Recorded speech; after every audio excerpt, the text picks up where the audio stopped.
Bonjour à tous et bienvenue pour un nouvel épisode de Avegna. Nous sommes le mardi 23 décembre, nous venons de battre Famalicão hier soir. Nous nous dirigeons tout droit vers notre prochain match qui est face à, j'allais dire à notre ami Mathieu, en effet, oui, mais qui est face surtout au Sporting Club de Braga. Avec moi pour parler de ce match et du coup réaliser cet avant-match, mon grand ami Mathieu. Mon Mathieu, comment tu vas? Salut Dani, merci pour l'invitation. Toi tu sors d'une victoire, moi je sors d'une défaite, donc j'aurais espéré arriver pour ce podcast avec une petite victoire pour mettre un peu de piment à ce match, mais bon là il y a quoi, 10 points d'écart, 7 je sais plus. J'ai arrêté de compter, donc bon, il y a quand même certaines choses à dire avant ce match. Vous chassez Gil Vicente ou vous chassez Benfica là, parce que... Écoute, non, j'ai beaucoup de respect pour le début de saison de Gil Vicente, mais je connais un peu ce championnat et je sais quoi, sur la longueur de 34 journées, ça finira par finir au moins top 4, quoi. C'est un marathon et pas un sprint, Exactement. comme disait l'autre. Très bien. Avec toi, Mathieu, on va revenir un peu sur ce Braga, qui a connu quelques changements cet été avec l'arrivée d'un nouveau coach. Tu vas nous en parler un peu plus précisément. Un coach qui du coup, qui est l'ancien joueur de Guardiola, qui est venu avec une belle identité de jeu, des idées qui étaient peut-être un peu dures à mettre en place, qui a valu une perte de points considérable au début de saison, avec un contraste, c'est-à-dire sur l'Europe où ça se passait assez bien, de mémoire. Et donc, du coup, tu vas nous expliquer un peu tout ça, où vous en êtes actuellement, ce qu'on doit craindre actuellement du Braga et ce qu'on doit peut-être, j'allais dire, il y a quelque chose à faire du côté peut-être du Benfica. Parle-nous de ton équipe. Si tu veux, cet été, ça a été déjà un été d'élection.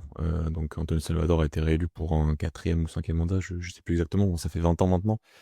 Et tu vois, pour la première fois, il y a eu quand même des ambitions et des paroles assez fortes sur les ambitions un peu nouvelles du club, hein, parce que ça a parlé ouvertement de titres de champion pour les 4 prochaines saisons. Ça a parlé aussi de beaucoup d'autres choses, d'optimisation, de titres aussi au niveau de tous les autres sports, des modalités et tout. Et donc, il y avait une volonté de vouloir faire mieux, enfin de vouloir faire encore mieux que ce qui avait été déjà fait, parce que c'est vrai qu'on arrivait à un point où tu avais déjà quand même beaucoup amélioré tes infrastructures, tu avais quand même déjà enfin, ça fait 8 ans que Braga ne sort pas du top 4, donc à un moment, il faut aussi aller chercher un petit peu plus haut.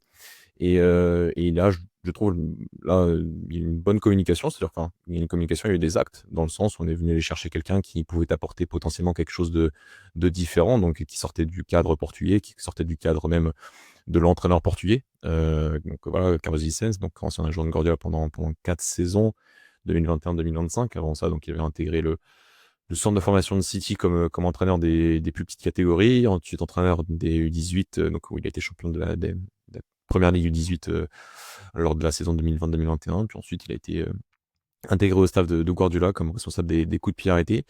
Mais bon, on voit même que même quand tu as une spécialisation au sein d'un staff aussi dense que celui d'un Manchester City, bon, il avait quand même, voilà, l'Espagnol, il avait quand même déjà des idées, et je pense qu'il a aussi, je pense, ça se voit avec son équipe de Braga aujourd'hui, qu'il a énormément appris et qu'il est, même en étant spécialisé dans une partie spécifique et même assez statique que les coups de pied arrêtés, il a pu acquérir des compétences pour devenir entraîneur principal d'une équipe comme Braga aujourd'hui. Donc, on est sur un entraîneur donc, qui t'apporte déjà, voilà, ce renouveau, ce changement. Et comme tu l'as dit, c'est vrai que là, on est sur quelque chose de beaucoup de principes du jeu de position, et vraiment là on est sur limite vraiment ce qu'on peut faire de mieux, ou en tout cas ce qu'on veut faire de mieux en termes de jeu de position dans le monde aujourd'hui. Et quand on a eu même quand on a travaillé avec Maresca, quand on a travaillé avec Guardiola, quand on a travaillé avec Arteta, on est quand même, si on regarde un peu le panorama aujourd'hui, on est sur cette idée-là. Mais comme tu l'as dit, c'est des idées, quand on voit un peu tous ces coachs-là, quand ils sont arrivés, c'est des idées qui ont mis un peu de temps à se mettre en place. Et Braga notamment avait beaucoup de mal en ce début de saison face au bloc un peu plus bas, face aux équipes qui étaient un peu plus resserrées. C'est-à-dire qu'on était sur beaucoup de contrôle, une volonté plus au départ même d'être dans la réaction, enfin plus dans la réaction à la perte, faire en sorte de ne pas perdre le ballon à certains endroits, d'être un peu plus, en fait, on avait une contrôle de la possession, contrôle du ballon, mais plus défensif. Et c'est vrai qu'offensivement, on avait encore un peu dans les matchs plus fermés, on a eu un peu plus de mal, et c'est là où tu perds des matchs, enfin, tu perds des points face à la VS, tu perds des points face face à Rio Ave, tu perds des points ensuite face à Guimarães aussi. Tu fais des très mauvais matchs, et ça c'est vrai que c'était de très mauvais matchs face à Gil Vicente, notamment la première mi-temps et face au National. Donc ouais, c'est vrai que tu as eu des douleurs de croissance assez tôt dans la saison. Ça a même été tu vois, même un test pour la direction de savoir est-ce que la direction croyait vraiment au projet qu'on a mis en place pour ce renouveau, pour ce nouveau cycle, pour ce nouveau mandat. Parce que après la défaite face au National, tu avais quand même pas mal de rumeurs de potentiel, de potentiel départ. Donc voilà, donc la direction finalement, moi je dis à passer le test parce que il y avait quand même déjà quand même beaucoup d'indicateurs qui allaient démontrer que ça allait mieux se passer, et visiblement ça s'est mieux passé au mois d'octobre et au mois de novembre. Mais ça a été un test pour la direction. Et pour l'équipe, bah, c'est vrai que tu as eu des douleurs de croissance, tu as eu des difficultés face aux matchs un peu plus fermés. Les matchs un peu plus ouverts, comme tu l'as dit, en Europe, donc Feyenoord et le Celtic, bah, ça s'est mieux passé. C'est pas des matchs que tu as maîtrisés à 100%, mais c'est des matchs qui se sont mieux passés. Tu as très bien commencé ta campagne européenne, même face à l'Étoile Rouge, quand l'Étoile Rouge est venu à Braga. Et en championnat, bah, ça a commencé à s'améliorer petit à petit. C'est vrai que tu as eu des matchs. Tu as eu le match nul face à la Valtasso Sporting qui a donné de bons indicateurs. C'est vrai qu'il y a cette défaite face à Porto, où je pense que la grande majorité des gens qui ont vu ce match ont vu quand même une défaite très imméritée ce jour-là. Donc voilà, on voyait quand même octobre, novembre, jusqu'à finalement décembre, et ce match-là, la semaine dernière face à Estoril, qui a un petit point noir. On a quand même vu une équipe, et même des joueurs individuellement, qui ont commencé à vraiment monter en puissance et arriver à un stade où bah, tu as rattrapé Gil Vicente assez facilement. Donc moi, j'avais aucune inquiétude, mais c'est vrai que tu avais cette petite musique comme quoi Braga allait se battre avec Gil Vicente toute la saison et que ça allait être difficile, alors que tu avais 7 points de retard à un moment. C'est vrai qu'on avait 7 points à un moment, mais on connaît un peu ce championnat d'Annie et on sait que voilà, que ça allait.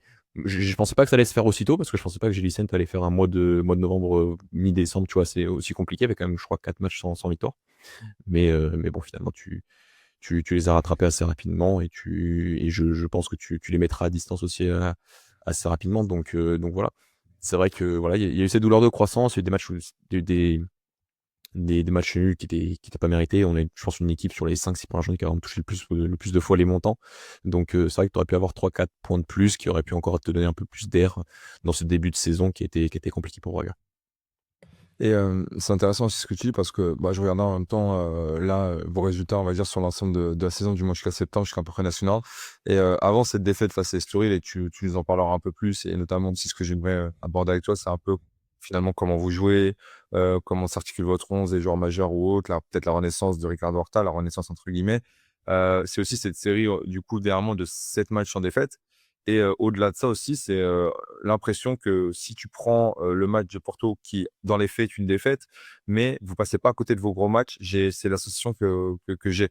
Bien sûr, les équipes un peu dominantes ou sensations de ce début de saison, pour l'instant, ça se passe plutôt bien. Il y a ce nul contre le Sporting, il y a cette défaite face à Porto, mais pour ceux qui ont vu le match, en réalité, moi, je sais même pas si un jour, après tu me diras, on a gagné 4 l'année dernière, mais dans le jeu, j'ai trouvé que ça faisait longtemps que je voyais pas une équipe autant maltraiter Porto à domicile. Surtout un Porto finalement qui, sur cette début de saison, même si on n'assiste pas à un football flamboyant, est très peu de fois mis en difficulté de cette manière-là, du moins sur la durée de tout un match. Et ce match-là est assez démonstratif de la qualité de votre équipe.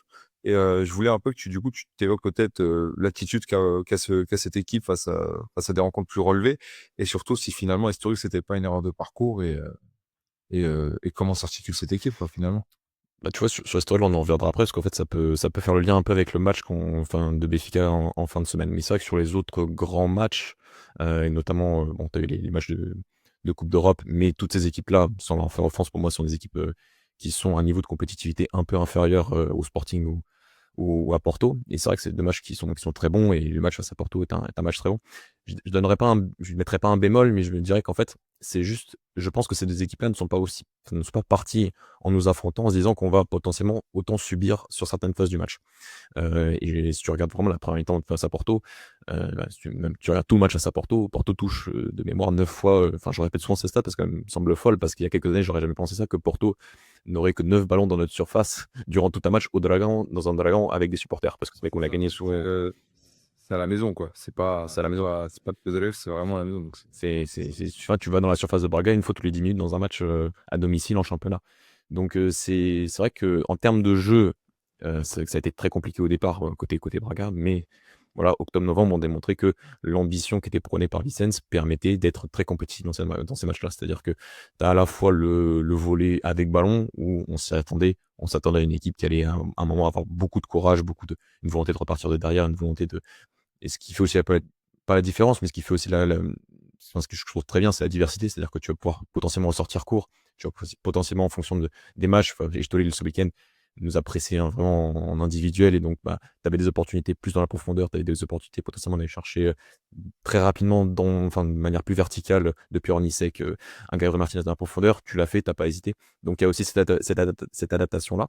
Donc, avec Ballon, tu as une équipe qui petit à petit, vraiment commence à prendre vraiment confiance à tous les moments, que ce soit quand elle est pressée, quand les équipes se mettent un peu plus bas. Donc, on voit plus de confiance, on a une très bonne transition défensive. Moi, le vrai aspect, et ça revient un peu au grand match qu'on a évoqué face au Sporting et face à Porto, c'est le pressing. Et ça, c'est vraiment quelque chose qu'on n'a pas vu à Braga depuis. Enfin, moi, personnellement, en tout cas, que j'ai jamais vu, c'est une équipe qui avait autant d'ambition dans le pressing et qui avait autant d'ambition dans cette volonté d'aller chercher, que ce soit l'Alvalade ou que ce soit au Dragon, ces équipes-là que sont Sporting et Porto. Et en première mi-temps, moi, je trouve qu'on fait beaucoup de mal à Porto aussi parce que on les presse extrêmement bien et que eux essaient de nous presser et nous pressent beaucoup moins bien, je trouve. Et donc, tu as aussi ça. Donc, tu as une équipe dans le jeu purement intrinsèquement qui vraiment fait de très très très belles choses, qui a selon moi tu vois surpris Porto et le Sporting sur ces matchs-là. Et c'est pour ça que je pense qu'on ne surprendra pas Benfica à ces niveaux-là, mais on en parlera après. Et donc voilà, donc dans le jeu c'est cohérent. Maintenant c'est vrai qu'il y a encore quelques manques, d'un point de vue d'efficacité par moment. Et je te le dis, ce week-end ça a été ça. Porto ça a été un petit peu ça. On n'a pas créé énormément d'occasions, mais l'occasion de Navarro juste en face de Diogo Costa, on la met pas. La salle de Porto, Borja Sainz, il la met, tu vois. Donc c'est des petites choses encore qu'il faut qu'on apprenne à être plus tueur, qu'on apprenne à être plus fort mentalement dans ces moments-là. Mais en tout cas, ces matchs-là face à Porto et face au Sporting ont été des grands indicateurs et des grandes sources d'espoir pour la suite de la saison. Tu parles de voilà, du fait que des fois, il vous manque aussi peut-être quelques petites choses. Est-ce qu'on parle aussi peut-être d'effectifs ou de joueurs? Parce que, bah, cet été, vous avez quand même réalisé un mercato, vous avez quand même dépensé un petit montant. C'est très loin de ce qu'a pu dépenser Benfica, voilà. Et au niveau des ventes, vous perdez quand même si j'ai l'impression que c'est un peu passé, sous les radars, mais vous perdez quand même Roger. Enfin, c'est peut-être bon signe aussi, ça veut dire que quand même ça veut dire que vous avez réussi à vous adapter, à jouer, je veux dire, d'une bonne manière sans Roger. Mais c'est quand même une vente importante parce que je crois que c'est pas la plus grosse vente, mais c'est pas loin d'être la plus grosse vente, non? Bah, elle a égalé finalement seulement celle de Vitinha à l'OM en 2023, début 2023, ouais. C'est vrai que la clause était à 40 millions d'euros. Bon, la négociation s'est tournée autour de 32 plus quelques bonus, donc ça fait pas exactement la plus grande. Enfin, ça dépendra des bonus, quoi, mais c'est dans ces eaux-là, mais c'est déjà très important pour un joueur formé au club côté parisien. Et du côté mercato, on a vu un mercato enfin, côté arrivé, pardon, on a vu on va dire un peu des profils un peu atypiques dans le sens où c'était pas peut-être courant ou habituel de votre côté. Mais un mercato qui s'est porté vers d'autres marchés où peut-être on n'allait pas forcément regarder. Alors, je parle pas, de Paul Victor, du côté du Barça parce que ça, à la rigueur, ça nous rappelle un peu Abel Ruiz dans le transfert. Mais, sur le reste des transferts, on a eu par exemple, des gens moi que je connaissais pas du tout, genre, par exemple, Florian Grillitsch, si je le dis bien. Le joueur du Celtic aussi, le Suédois. Pareil, Ouais, je suis incapable de te dire le prénom et le nom. De toute façon, dès que c'est Suédois, Norvégien ou autre, c'est très dur. Il faut juste Gustave, ça. connaître. On dit Gustave, donc. Mais, et donc forcément, c'est pas courant. Est-ce que tu sens que ça a à voir avec, le regard ou l'aide que peut apporter Luis Campos côté de Braga? Ou est-ce que tu penses que c'est aussi des idées du coach ou un travail conjoint, quoi?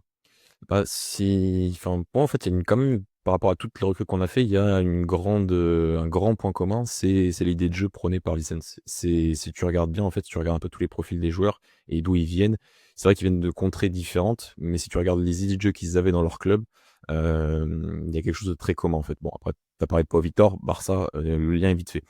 Si tu regardes Mario Dorgeles, donc qui est arrivé aussi, donc qui a été pendant quelques semaines le plus gros transfert de l'histoire de Braga pour 11 millions d'euros, puis Pau Victor l'a dépassé pour 12 millions d'euros. Ça vient de Norgeland, c'est une équipe et c'est un club au Danemark. On avait parlé quand on avait à l'époque avec Sheldrup, c'est une équipe qui a aussi des idées de jeu très positionnelles et qui vont aussi très à l'encontre de ce qu'on font certains coachs comme Vicence et des coachs en Espagne. Lagerbelke, c'est un super défenseur central déjà, vraiment révélation de ce début de saison au Portugal et à Braga, que ça soit avec et sans ballon. Et ben, recruté par le Celtic, de Brendan Rodgers à l'époque, qui a aussi beaucoup d'idées, de ces idées-là, quand il est au top de son game, hein, parce que ces dernières années, enfin, au Celtic, cette année, ça a été compliqué. Mais quand il est au top de son game, c'est des idées positionnelles qui sont remarquables. Donc ça n'a pas forcément marché au Celtic, mais il avait été recruté dans cette optique-là.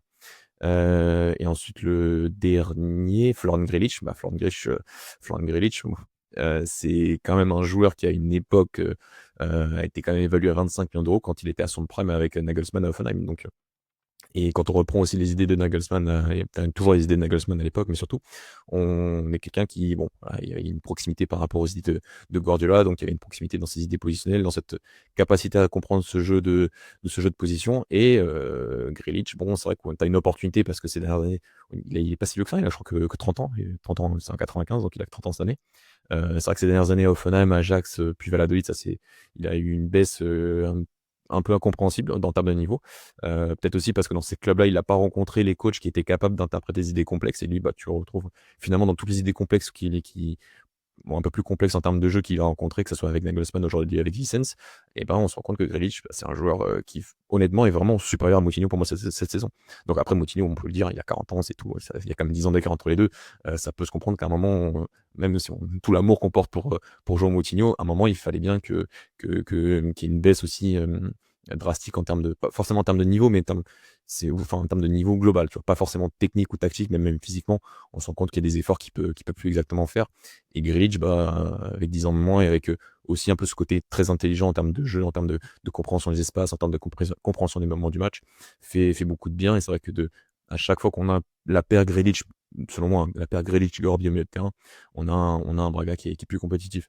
Donc, ça a été un mercato cher. Bon, encore une fois, en accord avec la communication du club, hein. C'est-à-dire, bon, on essaye d'être champion dans les 4 prochaines années, donc on va essayer forcément d'investir un peu plus. On va essayer de reprendre des joueurs un peu plus prêts pour une certaine idée de jeu en plus. Et pour moi, tous les profils des joueurs qui ont été recrutés étaient dans cette optique-là de commencer déjà en termes de à aller, à aller vraiment dans le sens des idées de jeu du coach qu'on a recruté cet été.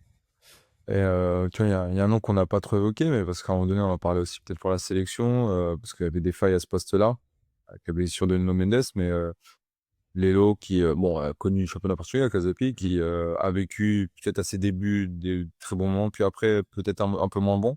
À Braga, il revit, et là, dernièrement, pareil, peut-être une période où un peu de moins bon. Ça s'explique à quoi? Est-ce que c'est le fait aussi, pareil, je pense que dans ce que tu as évoqué, c'est dans les idées. Moi, je trouve que c'est un joueur qui est fait pour les grosses équipes, qui doit avoir le ballon, qui doit se projeter, qui doit être dans un système qui le favorise, comme beaucoup de joueurs, en effet.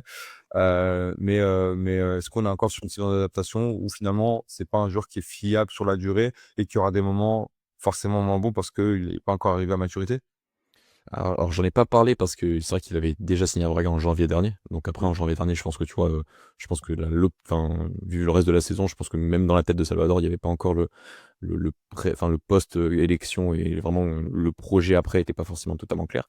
Mais malgré tout, c'est un joueur qui s'intègre en effet très très bien dans l'idée de jeu. Moi, les loups, j'ai une très très haute estime de ce garçon. J'étais très content quand il a signé parce que voilà, on est un peu dans ce registre-là de joueur aussi très intelligent à son poste, qui côté latéral, en effet, piston, mais qui pas qu'un piston explosif ou un piston, même, c'est même pas sa qualité première, hein. C'est vrai qu'il a une très bonne qualité de centre, mais c'est un joueur qui a une très bonne relation avec ses partenaires, donc un peu plus côté Ricardo Horta, donc on commence déjà à avoir un peu une relation qui est, en termes de jeu, qui est intéressante, hein, ce qu'on voyait un peu à l'époque avec Nuno Seca, entre Nuno Seca et Ricardo Horta à l'époque. Donc on est sur un joueur qui a très bien commencé, qui a un peu moins joué. Moi, on n'a pas vraiment d'explication ça, parce que bon, on n'a pas des très bons journalistes au Portugal, donc on pose pas souvent des très bonnes questions.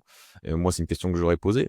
Pourquoi Olelo joue un petit peu moins? Moi, l'hypothèse que j'ai, c'est que avec un peu le manque de remplaçants naturels, puisqu'on a prêté Chisumba à Alverca cette saison, pendant un temps, et il y a eu peut-être blessure de Gabriel Martinez, ou Gabriel Martinez qui voulait un peu plus, enfin, que Vicens mettait un peu plus à droite pour faire souffler Victor Gomez. Tu as eu vraiment une grosse période où Lelo a vraiment beaucoup, beaucoup joué, et quasiment tous les matchs et toutes les minutes de tous les matchs. Donc je pense qu'il y a une potentielle période juste d'un peu d'économiser, en tout cas d'ajuster un petit peu les temps de jeu et les niveaux d'effort, mais ça, c'est que mon hypothèse.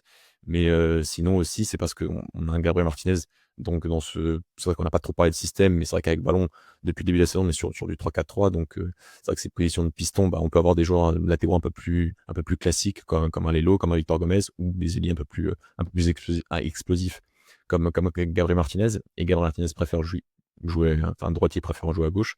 Et donc il apporte un profil différent. Donc c'est pour ça aussi, tu vois, qu'il joue pas à Estoile ce week-end.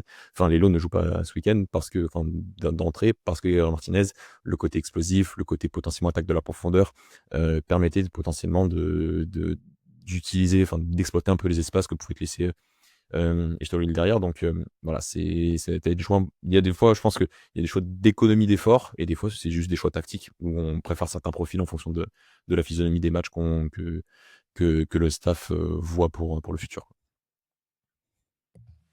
Euh, La question qui va là, par la suite, après, on va passer sur bien évidemment le système, évoquer le système depuis, enfin, sur ce 3-4-3 finalement, comment il s'articule. Moi, j'aimerais parler de mon ancien crush qui est chez toi, qui est Monsieur Ricardo Horta, qui a vécu pendant une période des moments moins bons. Est-ce que en, en liant les deux, c'est-à-dire le sujet Ricardo Horta et le système, est-ce que finalement, il n'y a pas un lien direct sur ce positionnement d'intérieur gauche qui lui bénéficie et qui lui permet de retrouver sa superbe dernièrement et peut-être de voilà, faire encore une saison, du moins en termes de chiffres, qui sera intéressante et de continuer sa belle aventure avec Braga. Bah, je vais peut-être, enfin, pas t'étonner, mais pour moi, en fait, on est sur on est, enfin, il faut attendre encore quelques mois, mais les prémices là, on est sur les prémices d'un prime Ricardo Horta. Alors, on y évoquait il y a quelques années, tu vois, mais à l'époque, comment dire, quand même avant les rumeurs quand il y a Benfica en 2022, on est sur un Ricardo Horta très bon dans le jeu, mais qui impressionnait beaucoup plus par son efficacité dans le but et par ses stats. Et donc, on avait un joueur qui a toujours eu cet équilibre-là, mais il y a toujours eu un qui a un peu surpassé l'autre, en fait. Donc, à cette époque-là, pour moi, c'est un peu plus les stats et l'efficacité autour de la surface. La saison suivante avec Arthur Georges, on en a beaucoup parlé en disant ouais, bah, toutes les rumeurs avec Benfica, donc son niveau de jeu a baissé. Bah, en fait, pour moi, à cette époque-là, son niveau de jeu a augmenté. Mais c'est vrai qu'en termes de stats, on était sur une petite baisse, quoi. C'est vrai que bon, il était sur 2-3 saisons avec quasiment toujours 20 buts, toutes compétitions confondues. Et là, on était sur, je crois, 13-14 buts TTC. Donc, on était sur, voilà, on était en plus sur un Arthur Georges à l'époque qui articulait beaucoup aussi son organisation offensive autour de Ricardo Horta. C'est peut-être l'entraîneur qui a peut-être encore plus au niveau du jeu à l'époque, centrer encore plus toutes les ambitions offensives en termes de jeu autour d'un même joueur. Puis ensuite, on a eu 2 années très compliquées en termes de jeu. Donc, quand il y a eu il y a eu la deuxième année fin d'Arthur Georges avec Ligue des Champions et bon, ce club-là digère très très mal la Ligue des Champions, ça c'est historique. Les Coupes d'Europe ça va, mais la Ligue des Champions ça fait un peu péter les plombs un peu à tout le monde. Donc Arthur Georges est parti, donc on a changé de coach. Enfin, on a d'abord pris un intérimaire qui était Rui Duarte à l'époque, puis il y a eu le retour, enfin il y a eu Daniel Souza, Carvalhal la saison dernière, donc voilà, entre guillemets. Enfin, tu vois, tu as eu beaucoup de changements en termes de coach, donc ton projet de jeu, il est pas clair. Il est pas clair, il n'a pas été clair l'année dernière. On a eu une version Wish de Carlos Carvalhal l'année dernière, hein, selon moi. Je pourrais en parler des heures sur les actes C'est tout. Parce semi-terroristes. qu'on a eu son adjoint aussi chez nous qui était un peu Mais pareil, version Wish, alors, ouais, de, c'est un peu ça. de Bruno Lage. Non, non, il y a beaucoup de similarités entre les deux retours de ces deux messieurs qui se connaissent très bien.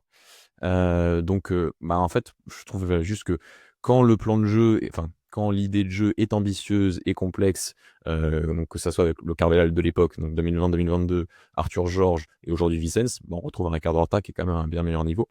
Et je dirais que cette année, bah, on a une idée de jeu qui, là, fin de cette année, et vraiment depuis 2 mois, on est sur un Ricardo Horta qui est à des niveaux, selon moi, en termes d'interprétation du jeu et en termes d'efficacité et à la fois pas décisif et but, qui est impressionnant et qui fait que bah, s'il tient ça sur toute la saison, bah, on est potentiellement sur vraiment pour moi potentiellement la meilleure saison de sa carrière, hein. Alors que je ne m'attendais pas forcément après les 2 dernières saisons, mais voilà, on sait que c'est un joueur qui a toujours réussi à montrer de très belles choses dans ces 2 domaines. S'il arrive à montrer son prime dans ces deux domaines lors de la même saison, eh ben on est sur une très belle saison. Bon, après, c'est vrai qu'on a une Coupe du Monde à la fin. Je n'y crois pas, mais je faisais sa promotion il y a quelques années, tu te souviens, alors qu'il n'était pas à ce niveau-là. Donc aujourd'hui, c'est naturel que je reprenne entre guillemets un peu la propagande par rapport à son niveau de jeu parce qu'il est vraiment impressionnant depuis 2 mois. Deux choses. Il aurait pu y prétendre s'il avait pensé à un transfert à Al Hilal ou à Al Nasser. Pas de bol. Il n'a pas pensé à faire ça. Et de deux, ce que tu me dis aussi, c'est que, comme à son habitude, il y aura certainement un petit but de Ricardo Horta dimanche prochain face à son club formateur. La tradition le veut, il faudra que ça se passe comme ça. Bah, je, Finalement, c'est comme ça. Donc, je te cache pas que je ne souhaite que ça, hein. C'est vrai qu'il y a 3 ans, ça avait été plus la petite danse il y a 3 ans lors du 3-0, ça avait fait beaucoup parler donc On est habitué, hein, généralement, Guga, Ricardo Horta et Co, quand ça affronte notre équipe, ça fait le boulot. Ça nous amène au sujet suivant, donc cette rencontre, ce match. On va également parler de Benfica, bien évidemment, mais fallait bien introduire cette équipe de Braga et maintenant plutôt introduire ce match. Quel Braga on doit attendre dimanche? Comment tu penses que va s'articuler ce 11, ce dispositif, surtout face à finalement un Benfica qui gère plutôt bien ses matchs, ses gros matchs plutôt, les gagne pas tous forcément, mais n'est jamais ridicule. Et en fait, voilà, je peux être critique sur pas mal de choses du côté de Mourinho, mais quelque chose où je ne suis pas critique, c'est finalement sur la manière dont il aborde les gros matchs, c'est-à-dire sur la lecture des matchs et même durant les matchs, où je le trouve quand même assez fort. Est-ce que c'est une crainte ou est-ce que c'est quelque chose où tu penses que votre coach peut être moins bon ou redouté, c'est-à-dire voilà, ce match dans le match face à Mourinho? Est-ce que c'est quelque chose qui te fait peur? enfin, moi, c'est quelque chose qui me fait plutôt peur, en fait. Je ça reste un avis personnel. Je pense malgré tout encore que Benfica est un petit degré en dessous de Sporting et de Porto, en termes de compétitivité. Mais je pense que c'est l'équipe qui peut faire le plus mal à Braga. Si tu changes pas en tout cas ou si tu t'adaptes pas un peu et si tu imagines pas un peu un scénario différent que ce que tu as vu face au Sporting, face à Porto. En fait, mon erreur, c'est de croire qu'on va retrouver le même match. C'est ce que je disais, tu vois, un peu au début. Porto et le Sporting, pour moi, sur ces matchs-là, ne s'attendaient pas forcément à avoir un Braga aussi fort dans ces 2 rencontres-là, à être aussi bon en termes de pressing, à leur prendre le ballon pendant beaucoup plus que ce qu'ils ont l'habitude d'avoir au Portugal, et en plus à domicile. Donc, pour moi, c'était ces 2 équipes qui partent toujours au Portugal malgré tout, même face à un Braga, dans l'optique, on va quand même essayer de dominer, on va quand même essayer de presser, on va quand même avoir plus le ballon. On va forcément partir avec ce mindset-là. Pour moi, le Benfica de Mourinho, il peut partir avec un mindset totalement différent. Il peut partir avec une idée de, bah, forcément, on va pas forcément aller presser Braga. On va pas forcément le même jouer en bloc médian. On va jouer en bloc et potentiellement, on peut leur faire très mal sur les contres. Et moi, je trouve qu'en fait, si tu mets un peu le plan de jeu que tu mets face au Napoli, donc il y a quelques semaines en place face à Braga, et que Braga ne s'adapte pas, et bah, ça peut être, entre guillemets, tu vas peut-être affronter une équipe moins compétitive que les 2 équipes les plus compétitives que tu as affrontées cette année, qui sont le Sporting et Porto, mais tu peux avoir un match beaucoup plus difficile. Ça peut être en termes de confrontation, de plan de jeu et d'idées de jeu, ça peut être une équipe qui peut te mettre encore plus dans la difficulté si tu t'adaptes pas. Parce que ces derniers matchs, et on en parle un peu donc par rapport à ce match à Salzgitter, tu as eu du mal quand l'équipe s'est un peu plus, quand l'adversaire s'est un peu plus replié en bloc bas. Tu as eu un peu de mal aussi face à Santa Clara ces dernières semaines, tu as eu un peu de mal face à Nice en deuxième mi-temps.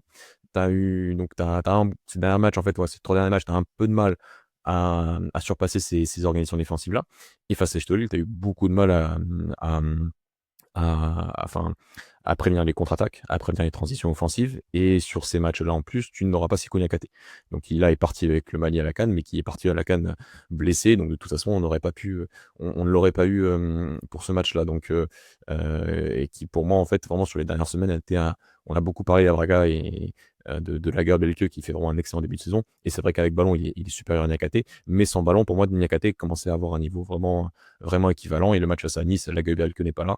Et Niakate fait vraiment match de patron derrière. Donc on aura ce manque-là. Et donc, ce qui fait que voilà, ma vision du match, en fait, elle est plus que si, parce que vraiment, en plus, on met même, je crois même la même compo entre le match face au Sporting et face à Braga, enfin, Sporting et Porto, avec un Dorgelès en plus comme sur le côté, donc avec une volonté de mettre encore un peu plus de qualité avec ballon, d'essayer vraiment de ressortir de derrière, essayer vraiment même en termes de pressing, d'être très haut. Euh, pour moi, si tu pars avec l'idée que ça va être le même match, ça va être le même type de match, même configuration de match, bah, je pense que tu peux avoir un match beaucoup, beaucoup plus compliqué que face à Porto, que face au Sporting. Ce que j'allais, enfin, par rapport à ce que tu dis, est-ce qu'on peut peut-être se craindre aussi, du coup, enfin, du côté Braga, est-ce qu'on peut craindre que ce côté gauche peut être le danger, le côté gauche de Braga peut être en fait une faiblesse et un atout pour Benfica qui finalement peut attaquer avec, je sais pas, avec Koscielny, Orsnes, Dedic, Barreiro qui partirait attaquer le dos de Bright. Est-ce que tu penses que ça peut passer par là, les mots de Braga, et que ça peut devenir vite problématique, l'attaque à la profondeur, etc. et ce côté-là? Ouais, mais voilà, pas que côté gauche, en fait, tu vois? C'est vraiment ça peut venir un peu de tous les côtés, même enfin, dans le sens où l'une des faiblesses qu'on a vues face à Santa Clara et même face au National en coupe, donc on a réaffronté le National en coupe et là, on a fait un bien meilleur match. Mais en coupe, on s'est surprendre encore une fois dans la profondeur et sur les contres, notamment dans l'axe parce que là, tu as un Vicens qui met un peu plus Vitor Carvalho, comme défenseur central, axial de cette défense à 3 avec ballon et à chaque fois qu'il est pris dans son dos, il y a une occasion franche où il y a un but à la clé. Donc, ça peut, voilà, ma crainte, c'est que en effet, le côté gauche avec Pressiani et Dedic peut être un côté encore plus fort et il y a encore plus de choses qui peuvent passer par là. Mais pour moi, si on a un Braga qui est un petit, voilà, malheureusement, un petit peu trop ambitieux ou commence à projeter encore un peu plus ses milieux de terrain, à essayer d'être un peu plus toujours dans une volonté de contrôle omnipotent du ballon et ne prévenant pas assez bien ses transitions défensives, et bah tu peux te faire avoir un peu de tous les côtés par un Benfica qui, tu vois, même sur j'ai vu la deuxième mi-temps, tu vois, encore face à Benfica, enfin de Famalicão hier, tu vois, c'est pas extraordinaire, mais il y a des facilités de ressortir le ballon dès le départ qui font qu'après, avec un Dedic, avec un Prestiani, avec un Pavlidis, même avec un Ivanovic, tu peux très vite nous mettre en difficulté, je pense, surtout sans Niakate derrière. Donc, ma crainte, elle est là, ma crainte, elle est là, en fait. C'est de potentiellement, voilà, voir vraiment le match de Benfica comme un match, comme face à un grand naturel et comme d'avoir le même plan de jeu et espérer le même scénario que face au Sporting, face à Porto. Sachant que finalement, face à Porto, bah, le but de Borrasens, tu te fais avoir sur un contre. Donc même sur une action, tu peux te faire avoir et tu avais ta défense centrale type. Donc c'est pour ça que j'espère quand même avoir certaines adaptations et un plan de jeu quand même assez spécifique à un adversaire qui va, selon moi, te proposer un défi spécifique et différent que ce que tu as vécu depuis le début de la saison. Quelque chose qu'on n'a pas voilà, peut-être encore évoqué, je vais peut-être me permettre d'évoquer, là où peut être l'incendant psychologique de Braga, et ça peut être intéressant. C'est peut-être le facteur mental. C'est-à-dire que, alors, on est très bon à l'extérieur. Les déplacements un peu compliqués, pour l'instant, ça se passe plutôt bien. C'est-à-dire, Guimarães, ça s'est très bien passé. Morelia, ça se passe aussi très bien. National Model, on se fait peur, mais on fait un gros match quand même. On gagne à la fin. Ça sort un peu de nulle part, mais on gagne. Porto, bon, c'est nul. C'est un match qui globalement est annulé. Donc voilà, je pense que défensivement, on fait un match très très solide.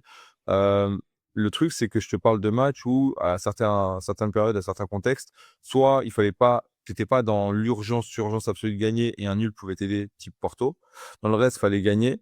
Mais l'adversité, par exemple, type national, était pas non plus énormissime. Morelia, c'était déjà dans une phase plus mature. Le match contre Braga, ça peut aussi se décider avec le temps. C'est-à-dire que Benfica doit absolument gagner, plus perdre 2 points. Et ça peut être un facteur psychologique. Ou si Braga arrive aussi à prendre ça à son compte, ça peut être un Benfica peut-être qui se découvre au fil de la rencontre et ça peut mal se passer pour eux. Moi, c'est la lecture que je me dis parce que je me dis que si vous perdez ou non, la saison continue dans le sens où tu sais que tu dois aller chercher cette 4e place et potentiellement te rapprocher de la 3e. Que les 2 premières, ça va être très compliqué à cause de ton début de saison qui est assez dur. Dans la réalité Benfica, il faut au minimum aller, chercher cette 2e place qui te donne une place en Ligue des Champions. Heu et en fait, tu chasses pas un seul mec, tu en chasses 2. Si tu t'éloignes là, tu prends 11 points de retard sur Porto et je crois peut-être, plus de 5 ou 6, voire peut-être 7 pour le Sporting et ça devient très, très, très compliqué. En sachant qu'en plus, on vous rejoue 2 semaines après, en coupe de la Ligue. Est-ce que tu penses que l'aspect mental peut vraiment être un sujet sur cette rencontre? Elle le sera, mais de quelle manière? Ah, sur ça, je suis complètement d'accord avec toi et je te dirais que malgré tout, la pression elle est sur Benfica sur ce match-là. Si on avait gagné face à Estoril ce week-end et qu'on serait revenu à 7 points, tu aurais pu te dire, allez, si on gagne, et ça reste difficile, hein, mais si on gagne, on revient à 4 points, et tout d'un coup, la saison de Braga, elle prend en championnat une tournure que tu n'avais pas du tout évoquée il y a quelques semaines. Mais maintenant, tu es à 10 points. Je dis pas que c'est impossible, mais ça va être, ouais, c'est quasiment impossible d'aller jouer le podium, hein, ne serait-ce que d'aller le jouer, hein, tu vois, même pas de passer devant, hein, c'est ne serait-ce que d'aller le jouer avec sérieux. Donc pour moi, oui, t'as un peu moins de pression. Tu avais beaucoup de pression lors du match face au Sporting à Alvalade, parce que tu sortais de cette défaite face au National. Tu avais gagné le Celtic entre les 2 matchs, mais la défaite face au National, elle était très marquante parce que c'est vraiment l'un des pires matchs que j'ai vu de Braga à domicile en championnat depuis que je suis ce club. Donc très marquante et donc tu avais besoin d'un sentiment de réaction. Porto, tu pas plus la pression que ça et c'est pour ça aussi que le scénario du match fait que bah, t'es très déçu à la fin, mais que t'es pas accablé. Aujourd'hui, moi, avec un peu le retard et surtout le sentiment du club de porter un peu plus d'importance encore, je trouve, sur les coupes cette année. Dans le discours de Vicens, le fait de se dire, ce qu'il a dit il y a quelques semaines, le fait d'être potentiellement qu'à seulement 2 matchs d'un titre en Coupe de la Ligue, bah, ça reste la Coupe de la Ligue, mais pour lui, ça reste très important parce que voilà, c'est un nouveau coach, un jeune coach, première expérience en tant qu'entraîneur principal, donc naturellement que gagner une coupe, c'est important. Donc voilà, plus le parcours européen qui est quand même très bon cette année à Braga, donc qui fait que tu peux essayer de nourrir quelques ambitions d'un quart potentiel de cette huitième quart. Enfin, huitième, tu vas déjà y être, mais essayer de retourner en quart de finale en Europa League. Donc pour moi, après cette défaite face à Estoril, tu vois, c'est les ambitions en championnat. Bon, bah, c'est juste de finir quatrième et après on verra quoi. Donc pour moi, il y a moins de pression, il y a beaucoup moins de pression sur ce match-là et potentiellement ça peut nous désinhiber et potentiellement on peut faire encore un meilleur match d'un point de vue du jeu si on et essayer d'être encore un peu plus essayer d'un peu prendre plus de risques face au bloc bas. Enfin, moi, le gros problème en fait que j'ai quand on affronte ce genre d'équipe-là, c'est le côté que on fait beaucoup tourner le ballon et on a du mal à vraiment changer de rythme et à trouver. Et pourtant, les appels sont là et pourtant, on sent qu'il y a une meilleure coordination sur pas mal de choses, mais que pour vraiment trouver cette passe en profondeur ou pour trouver cette passe diagonale qui va te casser, enfin, qui va vraiment créer le déséquilibre, on est un petit peu, enfin, on est encore dans la patience et on se dit, voilà, on va attendre encore un peu, on va faire encore un peu tourner et on attend de voir si on n'a pas encore une meilleure opportunité. Et en fait, j'ai la sensation que l'équipe, elle a encore un peu peur de perdre le ballon. Alors que des fois, il faut perdre le ballon, hein, des fois, quoi. Ça peut t'offrir en plus des opportunités ensuite pour contre-attaquer. Donc, mais on est un peu, sur les derniers matchs, on est un peu dans ce registre-là, dans cette problématique-là. Mais d'un point de vue, comme tu as dit, mental et du côté favori, pour moi, Benfica est favori et Benfica, enfin, est favori et en tout cas beaucoup plus la pression sur ce match en championnat que Braga. On est bien d'accord sur ça. J'en profite du coup également pour peut-être parler aussi du moment de Benfica. Comme je disais, on est au lendemain de la victoire face à Famalicão. Moi, on discutait tout à l'heure avec, on avait notre ami Yacine on aime bien parler tous les trois, on évoquait un peu voilà ce mois de décembre pour Benfica où on en était. Et tu sais, bah, tu sais très bien, Mathieu, au Portugal, on a beaucoup cette culture de l'instant où tu vis souvent du moment. C'est-à-dire que si tu gagnes, t'as une belle presta et t'en enchaînes deux, trois, t'es dans un grand moment et donc du coup les problèmes se sont un peu entre guillemets évaporés. Je pense qu'en interne c'est pas la vision qu'ils ont. Je pense que Mourinho est très au fait de ce qui se passe et du coup du fait que ça peut vite basculer d'un côté à l'autre. Côté supporter, j'ai l'impression que par exemple, moi j'estime qu'on réalise un mois de décembre qui est très très bon dans le sens où au niveau des résultats, c'est quasiment sans faute et ce match, je pense, face à Naples, c'est vraiment un tournant qui peut lancer entre guillemets, le reste de ta saison et vraiment te permettre de dérouler. Mais je pense qu'on se rejoindra sur le fait que, heu, en cas de contre-performance à Braga, tu dis que c'est quasiment enfin pour moi, moi si on parle que de moi, j'estime que, pas c'est une fin de saison, mais il faut essayer de tenir un mini espoir qui est quasiment, invisible et il faut se rattacher à ça. Mais qu'en cas de contre-performance à Braga, heu, bah, en fait, tu es juste là pour ta troisième place et puis tu fais en sorte de gagner tes matchs, mais tu plus quasiment aucun espoir de rattraper les 2 équipes devant. Du moins, vu comment ça déroule devant, ça me paraît, très, très, très, très, très compliqué. Je sais pas si toi, tu es d'accord avec moi et surtout si, finalement ce Benfica, tu trouves qu'au fil de la saison, il a quand même passé un cap et s'il a des gros manques ou non et comment finalement il pourrait les résoudre, notamment face au match, face à Braga? Hem, donc là, je vais reprendre ma casquette golasso et chroniqueur foot portugais. Quand même. Hem, quand même un petit peu. Enfin, je suis d'accord avec toi. Je trouve que, enfin, je disais tout à l'heure que en termes de compétitivité, pour moi, le Sporting est portant de l'avance pour diverses raisons. Déjà par stabilité, c'est 2 clubs qui sont beaucoup plus stables sur ces derniers mois, voire ces dernières années, du côté du Sporting. Et bah, cette année, entre les élections, entre le changement de coach, entre un mercato qui a été fait pour un coach et tu prends un coach quand même spécial, hein, spécifique. Hein, le Mourinho 2025, bon, ça reste quelque chose, ça reste, tu sais tu sais ce que tu prends, tu sais ce que tu achètes, hein. Le match face au Napoli, tu vois, c'est ce genre de match où voilà, c'est c'est le genre de match où il va pouvoir, en effet, voilà, te mettre un plan spécifique en place qui a très bien fonctionné face à un Napoli, en effet, qui pas dans on n'est pas sur la meilleure version du Napoli de Conte depuis l'année dernière, mais ça, tu le contrôles pas. Ce que tu contrôles, c'est ce que tu fais face à ce genre d'adversaire et ce genre d'adversaire, bah, je pense que tu as fait vraiment un très bon match et qu'au-delà des occasions que tu aurais pu mettre déjà en début de match et hem Et c'est surtout ce que tu n'as pas encaissé. Enfin, tu as finalement très peu encaissé d'occasion et même face à un Napoli en perte de confiance, tu as fait un très bon match. Donc, c'est des indicateurs d'une équipe qui, et tu as parlé des matchs face au Sporting, face à Porto, même encore plus face au Sporting, bah, tu sens quand même que tu as une équipe qui, dans ces matchs-là, est un peu plus confiante et comprend toujours un peu plus le plan de jeu que veut mettre en place Mourinho dans ces rencontres-là. Et face au Sporting, bah, à part les 20 premières minutes, t'es au-dessus, hein, t'es au-dessus, c'est-à-dire que tu t'interprètes mieux. Mais sur les 20 premières minutes, on est quand même sur ce qui se fait de plus comique niveau sketch au Portugal, hein. Les 20 premières minutes, c'est le one-man show du Portugal.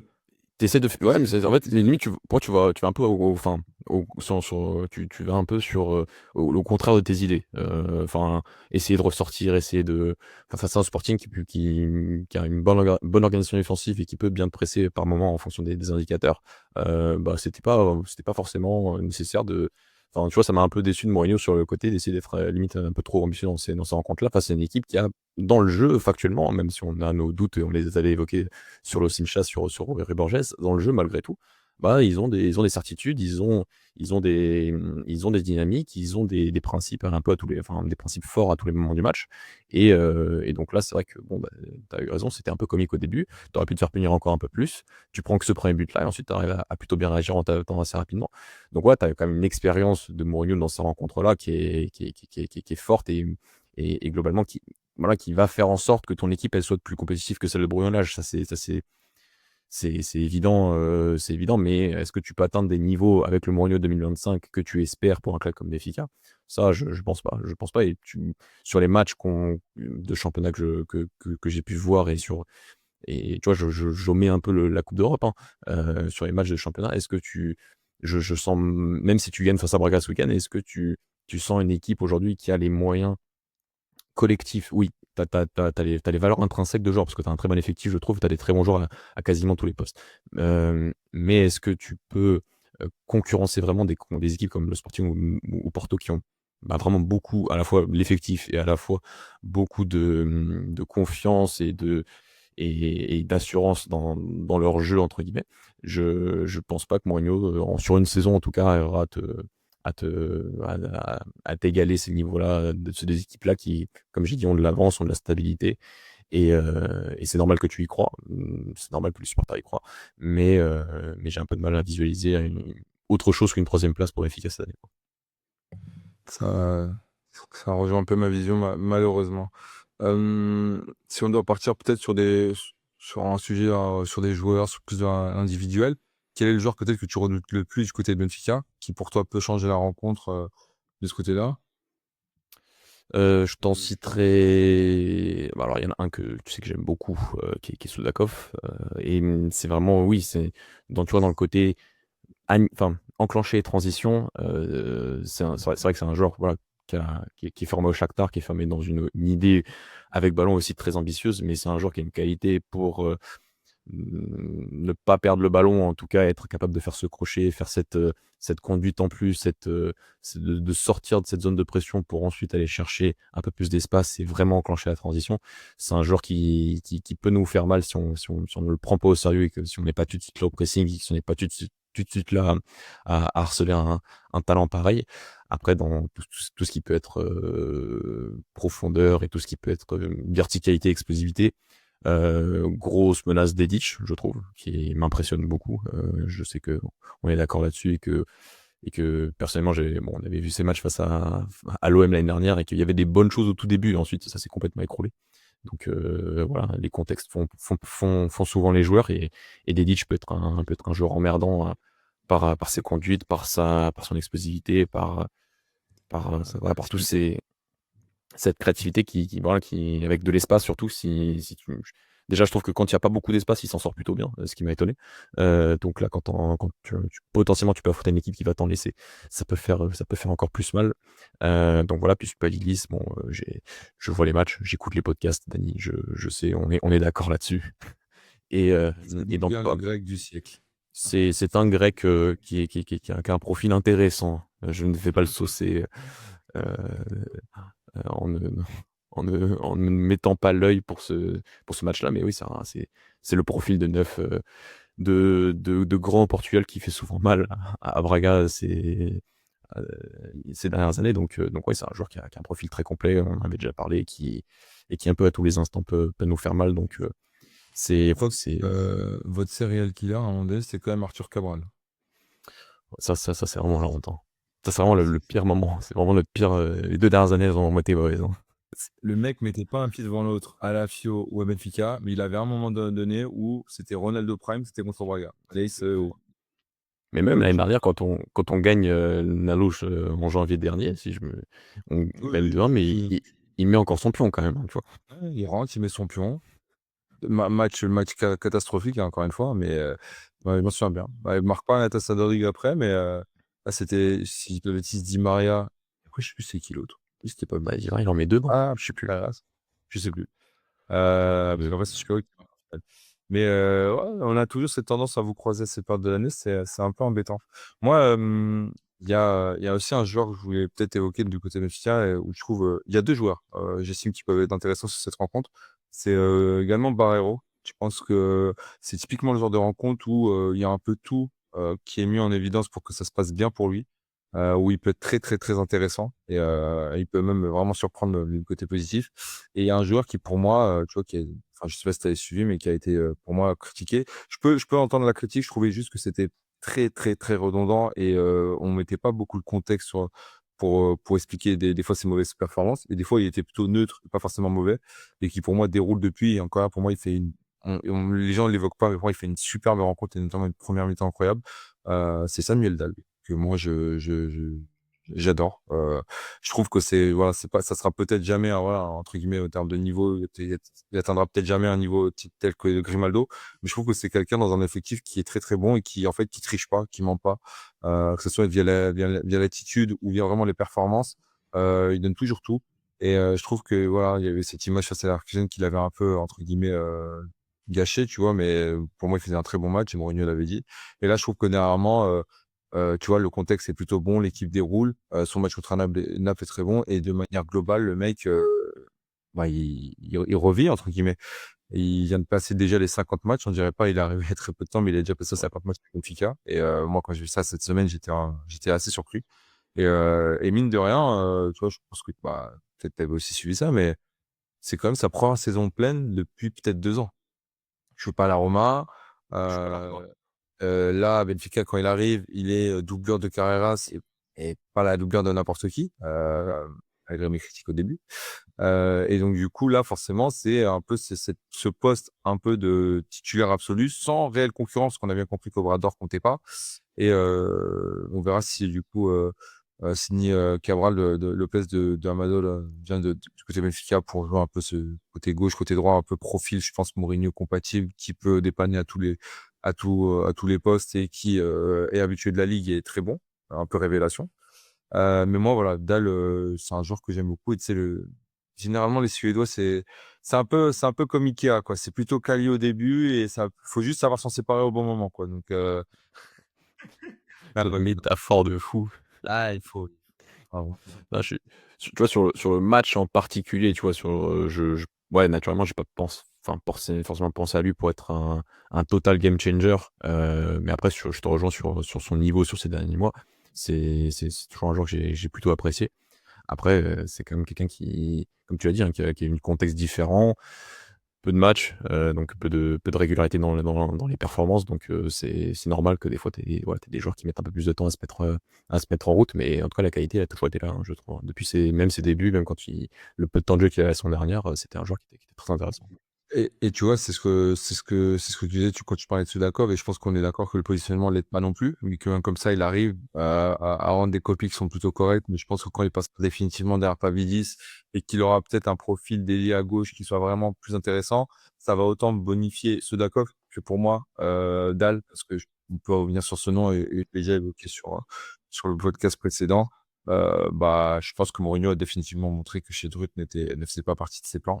Et voilà, qui collait plus. On voit encore hier, on a un Rodrigo Rego qui rentre. On adore l'attitude, on adore l'envie. Moi, j'estime qu'en termes de niveau, c'est vraiment pas ça. Il suffit pas juste d'être de la formation pour pouvoir jouer. Mais en tout cas, je salue, il triche pas, il ment pas et il donne tout. Et moi, ça, j'aime bien, j'aime beaucoup. Là où je trouve que Drup a définitivement baissé les bras et je peux l'entendre. Je pense juste que ça colle pas avec Mourinho. Mais quand ça colle pas avec Mourinho, Bruno Lage et avec Roger, c'était aussi en C'est demi-teinte, c'est qu'il y a peut-être aussi peut-être un peut-être autre chose.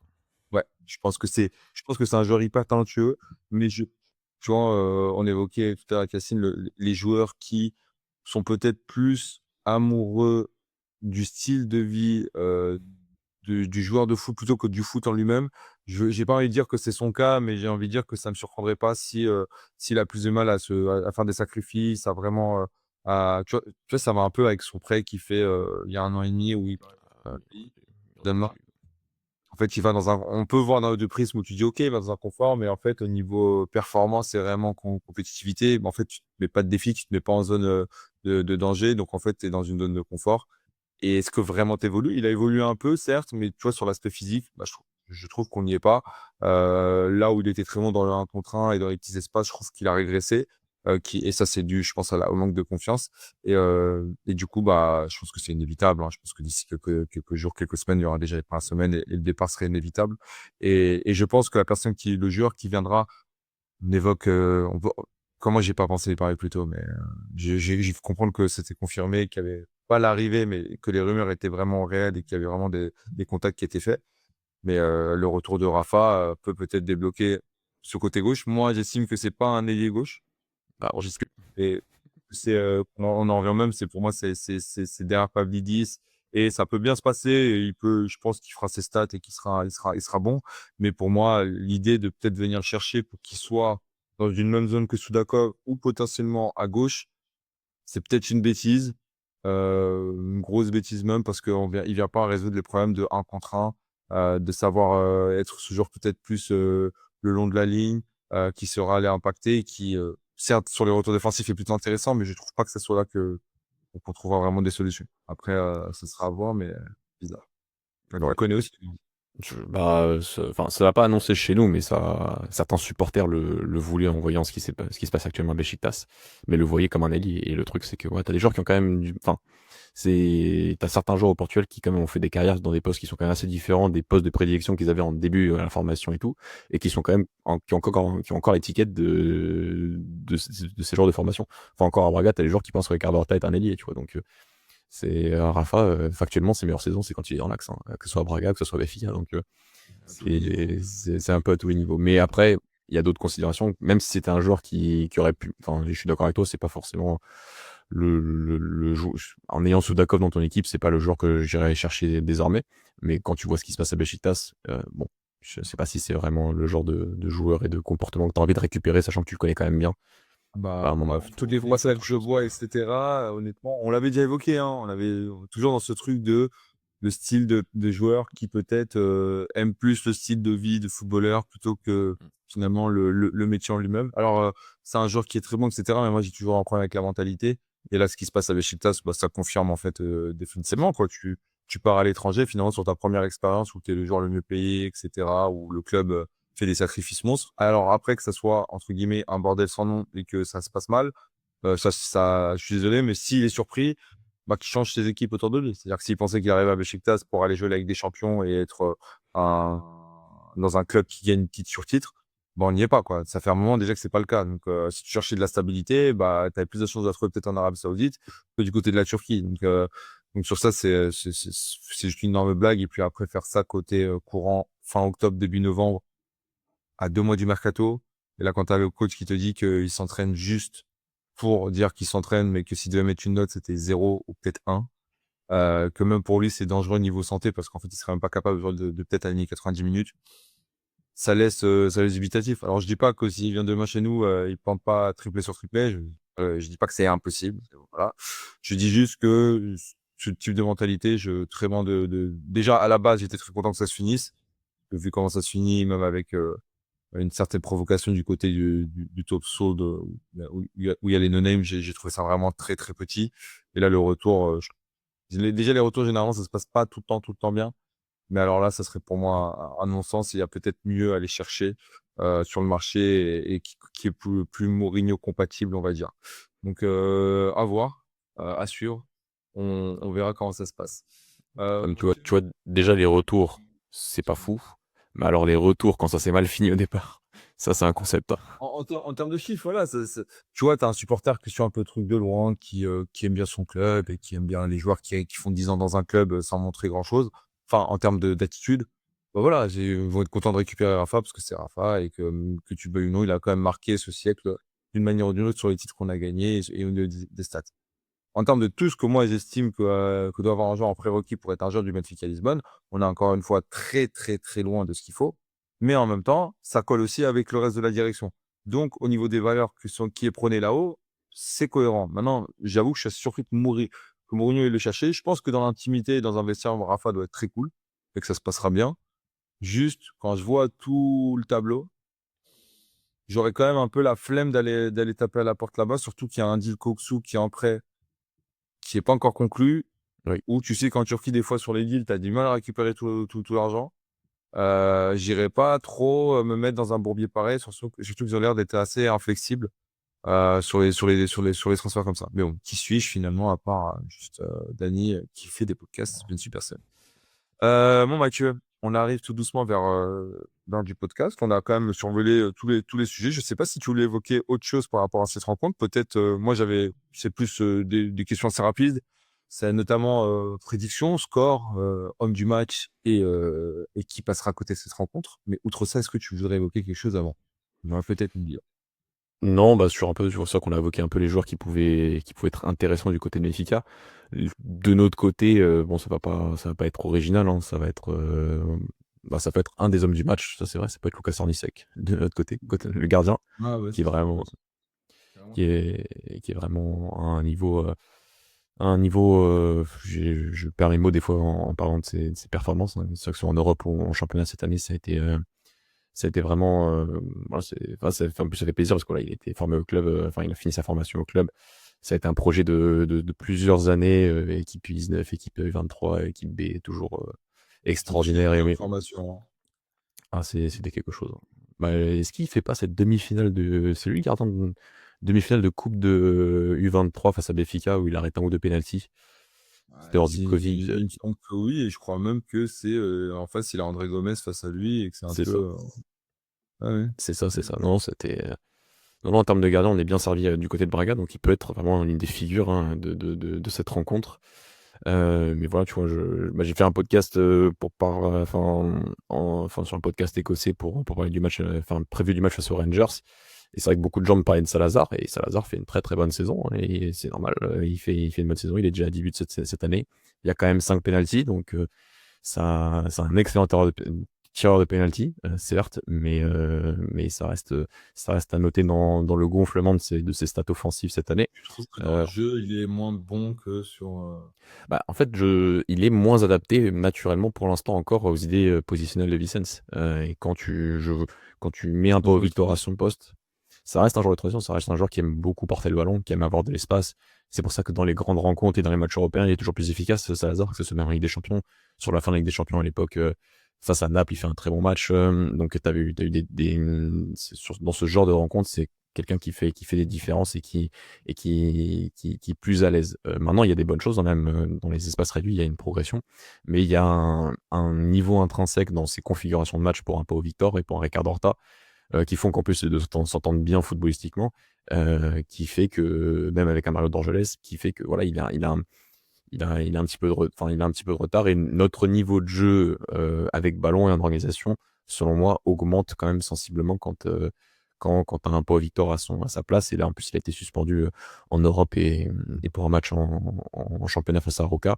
Et c'est que des matchs dans le jeu où vraiment on a été supérieur, on a été vraiment très très bon. Donc, c'est un joueur important, c'est un bon joueur, c'est un excellent joueur.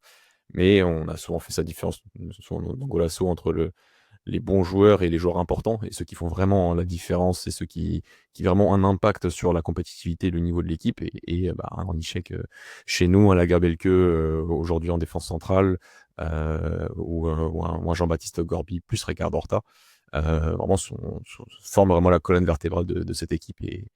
Et donc, est-ce que ce sont les hommes du match entre les joueurs impactants? En tout cas, ce seront forcément des joueurs qui seront si Braga fait un très bon match, ce sera forcément parce que ces trois quatre joueurs-là feront un très bon match et seront au niveau, quoi. à surveiller de ce côté-là. De toute façon, quelque chose sur Salazar, c'est que quand il va embêter au Portugal, il embête toujours, hein. Attention. Je te laisse cette vanne, elle est à toi. Elle est à toi. Ouais, je pense que mon président est peut-être un descendant de sa famille, donc bon, on va pas revenir sur ça, parce que les gens profitaient quand même, là. On passe un bon moment en ce moment. Mais je cache pas que c'est bizarre de chanter son nom des fois quand même quand il marque un but au municipal. C'est ça le meilleur pays pour voir, hein. C'est Tu vois, pas. imagine en Allemagne, au Bayern Munich, voilà, c'est la nouvelle star qui a 17 ans. Finalement, le mec s'appelle Adolphe. Un peu, voilà, j'ai un peu la flemme. Un peu bizarre. Je suis là comme la flemme. Bon, Mathieu, côté prédiction, Yacine ne s'était pas trompé. Il avait fait une belle prédiction avant ce Sporting Benfica. Je veux voir dans ta boule de cristal ce que tu vois. Ce que tu vois et si tu veux, est-ce que t'es... Ou les deux, que faites la même chose. Ah bah, moi, ce que j'espère, c'est quand même c'est un 3Z comme il y a 3 ans, mais ça, je sais qu'il y a très peu de chances que ça arrive. Des matchs nuls, en plus, dans ces matchs-là, il y en a très peu. Il y en a vraiment très peu, hein. Tu vois, j'ai l'impression même face à Porto, tu vois, souvent c'est ça. Si on n'arrive pas à gagner ce match, on va le perdre. Et ça arrive souvent. Il y a très très peu de matchs, très très peu de matchs nuls entre Braga et Sporting Benfica au Porto.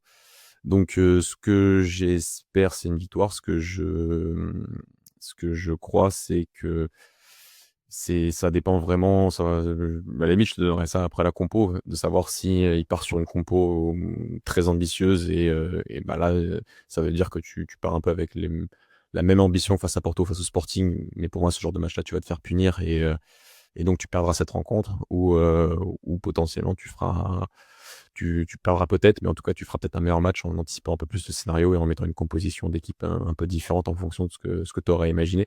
Mais voilà, si tu pars, voilà, selon moi, ouais, si tu pars en te disant que ça va être le même match que face à Porto, face au Sporting, selon moi, ça va être compliqué et tu peux être surpris assez négativement. Parce que contrairement à Porto, enfin, Sporting un petit peu, mais contrairement au Sporting, contrairement à certains matchs face à Porto face au Sporting, Benfica, quand on fait des mauvais matchs face à Benfica, on fait des très mauvais matchs face à Benfica quand même. Donc même à domicile, Ça n'arrive pas, hein. Ça fait longtemps ça qu'il fait n'y a pas longtemps que ça n'arrive pas. Il y les... a eu quand même, il y a quand même la Coupe de Ligue cette année, hein. Le 3Z dans 3 minutes, hein. Ouais. Et encore, vous êtes gentil parce qu'en deuxième mi-temps, ça peut être encore plus. Donc voilà. Je suis très mauvais en prédiction, mais allez, pour être honnête, je, ça penche plus pour un match nul ou une défaite qu'une victoire sur ce match-là. Très bien. Moi, je vais te rejoindre sur les grandes lignes. Je pense que c'est un match où les deux équipes vont marquer. Alors, je précise, hein, BetClick nous sponsorise pas. Il y a vraiment, ne parlez pas, gardez vos sous, les amis, s'il vous plaît. C'est vraiment un calvaire. Donc voilà, c'est vraiment juste des pronos comme ça entre nous. Non, moi je vois, en fait, pour moi, vous êtes une équipe qui marque quasiment à tous les matchs. Moi, voilà, ce match contre Estoril, mais de ce que je vois depuis National, c'était pas forcément arrivé. Vous marquez quasiment à tous vos matchs. Je me dis que ça va arriver aussi sur ce match-là. Il n'y a pas vraiment de raison, même si on est très très solide à ce niveau-là. Euh, je vois les deux équipes marquer. Je me dis que bon, notre 11, je pourrais limite déjà lancer comme face au Sporting. Je vois pas vraiment de surprise. Si Thomas Araujo est remis, ça sera lui en défense avec Dedic, Otamendi, Dal, Enzo Rios. Après, je vois le trio Orsnes, Soudakov et Barreiro en soutien de Pavlidis. Donc vraiment, en fait, pour moi, c'est son 11 entre guillemets pour aller à la guerre. Donc je vois cette équipe-là. Et comme tu l'as dit, je pense qu'on perdra pas parce que j'ai l'impression que Mourinho vraiment a réussi au niveau vraiment du mindset à faire ce switch. Par contre, ouais, j'ai cette crainte du match nul, c'est-à-dire de vous voir ouvrir le score tôt et après d'être toujours derrière le score. Ça peut être plus chiant. Euh, et du coup, dans le meilleur des cas, je nous vois peut-être gagner 2-1, mais je ne vois pas, par exemple, 3-4. Pour moi, ça, c'est impossible. Je nous vois à la rigueur gagner 1-0 ou dans l'idéal, je pense que ce sera un 2-1. Ouais. Mon prono, c'est 2-1. Je pense que Pavlidis sera encore une fois vraiment important. Je vois potentiellement Barreiro marquer. Ouais, tu C'est un m'auras match. c'est pas, hein. Non, moi, c'est un match où vraiment, tu vois, où je vois beaucoup de duels, où il sera très, très important sur les seconds ballons, sur l'attaque à la profondeur. Et je pense qu'il sera vraiment, tu vois, c'est pas un joueur. en réalité, je dirais pas que je les porte pas dans mon cœur, mais c'est pas un joueur que voilà, je verrai titulaire sur ce genre de match. Mais c'est vrai que ce qu'on lui demande de faire quand il est dans un bon jour, bah, mine de rien, c'est déjà but contre l'Ajax, but contre Naples, Mmh. sur des matchs qui sont un peu toujours dans la même, dynamique où l'équipe en face fait le jeu et cetera et il arrive finalement à rendre des copies vraiment très intéressantes. Donc je me dis que face à Braga, qui est pour moi un déplacement un des plus durs au Portugal et sur ces dernières années, ça ne réussit pas. Hem Je me dis que ça peut être un match où il peut être très essentiel, surtout cet aspect-là où pour moi l'aspect mental sera très, très important et l'aspect physique aussi. Donc voilà, on verra ce que nous réserve, le futur. Heu, Mathieu, moi il me reste qu'à te dire, bah, merci beaucoup, Bah, de rien, pour c'était un plaisir et aussi. comme d'habitude. On refera encore des choses, notamment avec notre copain Yacine. Le 23, donc dans 2 jours Noël. Également souhaiter des bonnes fêtes, bah, déjà à toi. Des cadeaux, beaucoup de cadeaux, beaucoup de bonnes choses et des bonnes choses pour toute l'équipe, pour tous nos éditeurs, pour l'équipe d'Avenia et encore une fois, vous remercier de nous écouter, de la force que vous nous donnez. N'hésitez pas, comme d'habitude, à vous abonner, mettre le petit like et cetera. Ce podcast viendra conclure, je pense, le mois de décembre. Vu qu'on a déjà enregistré celui de la formation, on l'a pas encore sorti. Celui-ci voilà, bouclera la boucle. On sera donc bien à 4 podcasts sur ce mois. On a été productif, on a fait au mieux. Régalez-vous et on espère que du coup, enfin, j'espère que Benfica gagnera, malheureusement. Si ça se passe, ça sera chiant. Sinon, encore une fois, ça sera toi qui viendra me chercher à la diffère ou qui viendra me lâcher quelques petites bonnes. Mon Mathieu, merci beaucoup. Salut David, je te souhaite une belle journée et à vous nos auditeurs, des bonnes fêtes et on se retrouve très très bientôt. Ciao tout le monde. Ciao, ciao.